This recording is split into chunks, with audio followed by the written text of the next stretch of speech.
وَإِن جَاهَدَكَ عَلَىٰ أَن تُشْرِكَ بِي مَا لَيْسَ لَكَ بِهِ عِلْمٌ فَلَا تُطِعْهُمَا۔ ہاں اب مسئلہ آ گیا،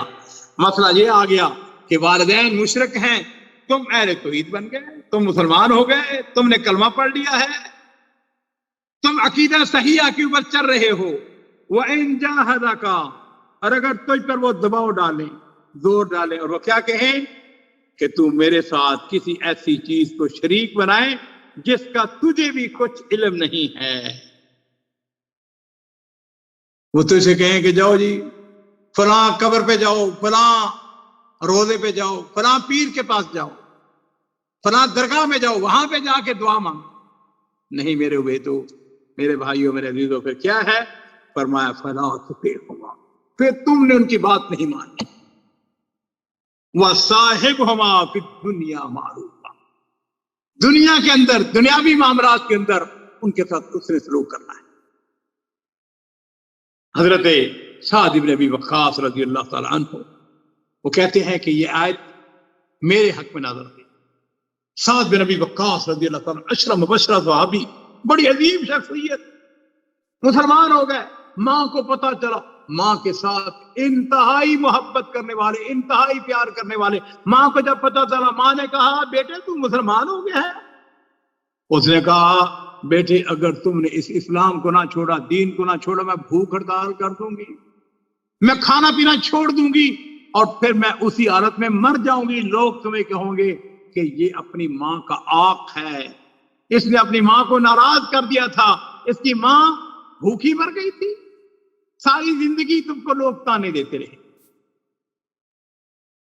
حضرت سعد بن وقاص نے سمجھانے کی کوشش کی، ماں نے کہا نہیں میں نے بھوک ہڑتال کرنے لگا، کر لو۔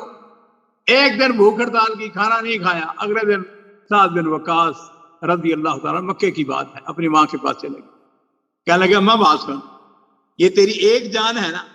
ایک جان تیری نکل جائے، 2 نکل جائے، 10 نکل جائے، کہا 100 جانیں ہو تیری، ایک ایک کر کے نکلتی چلی جائیں، اور تو مجھ سے یہ مطالبہ کرے کہ محمد صلی اللہ علیہ وسلم کے دین کو چھوڑ دوں، اللہ کی قسم میں محمد کے دین کو نہیں چھوڑوں گا، تو مرتی ہے مر جا۔ اس کا جب پتا چلا کہ سعد بن وقاص میرا بیٹا جو ہے اس کا انتہائی قوی ایمان ہے، وہ اس دین کو چھوڑنے والا نہیں ہے، اسے بھوک ہڑتال ختم کر کے کھانا شروع کر دیا۔ سعد بن ابی وقاص کہتے ہیں کہ یہ آیت جو ہے یہ میرے حق میں نازل ہوئی تھی۔ وَإِن جَاهَدَكَ عَلَىٰ أَن تُشْرِكَ بِي مَا لَيْسَ لَكَ بِهِ عِلْمٌ فَلَا تُطِعْهُمَا، اگر والدین حکم دیں کہ تم نے شرک کرنا ہے اللہ کے ساتھ، پھر تم نے ان کی بات کو نہیں ماننا ہے۔ وَصَاحِبْهُمَا فِي الدُّنْيَا مَعْرُوفًا، ہاں دنیاوی معاملات کے اندر تم نے ان کے ساتھ حسن سلوک کرنا ہے، ان کی باتیں اچھی، اگر ان کو کپڑوں کی ضرورت ہے کپڑے خرید کے دو، کھانا کھانے کی ضرورت ان کو اناج خرید کے دو، ان کو پیسے دو، دنیاوی معاملات کے اندر ان کے ساتھ اچھا سلوک کرو، اس لیے کہ تمہاری ماں ہے۔ سیدہ اسماء رضی اللہ تعالی عنہ، نبی علیہ الصلوۃ والسلام کی سالی، ابو بکر صدیق کی صاحبزادی، ان کی والدہ ان کو حضرت ابو بکر صدیق نے طلاق دے دی تھی، اس نے اسلام قبول نہیں کیا، مدینہ آتی ہے اپنی بیٹی کے پاس، حضرت اسماء نبی علیہ الصلوۃ والسلام کے پاس جا کے پوچھتی ہیں اللہ کے رسول میری ماں آئی ہے، مشرک ہے، کیا میں اس کے ساتھ حسن سلوک کروں؟ اور میرے عزیزو یہ اسلام کی خوبیوں میں سے ایک خوبی ہے، ماں باپ کافر ہیں تو کہا نبی علیہ الصلوۃ والسلام نے فرمایا ہاں اس کے ساتھ حسن سلوک کرو، اس کی مہمان نوازی کرو، اس کو کھانا کھلاؤ، اگر جو اس کی خدمت کر سکتی ہو۔ دنیاوی معاملات کے اندر اللہ تعالیٰ نے حکم دیا ہے، اللہ تعالیٰ نے اس کو جائز قرار دیا ہے، اور یہی بات اس آیت کے اندر بھی ہے وَصَاحِبْهُمَا فِي الدُّنْيَا مَعْرُوفًا وَاتَّبِعْ سَبِيلَ مَنْ أَنَابَ إِلَيَّ،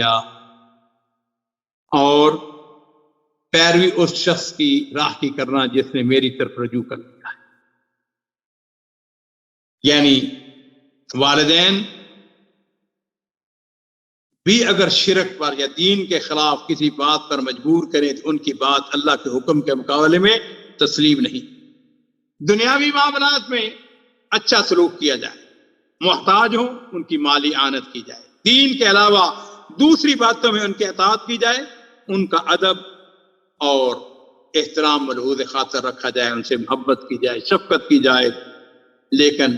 یہ اللہ کے مخلص بندوں کی راہ ہے، لہذا انہی کی راہ اختیار کرنی چاہیے۔ ثم الی مرجعکم فانبئکم بما کنتم تعملون، اور پھر تمہیں میرے پاس ہی لوٹ کر آنا ہے، پھر میں تمہیں بتاؤں گا کہ جو تم کیا کرتے تھے، یعنی تمہارے والدین کو بھی اولاد کو بھی میرے حضور پیش ہونا ہے، میں تم سب کو بتا دوں گا کہ زیادتی اور تقصیر کس نے کی تھی۔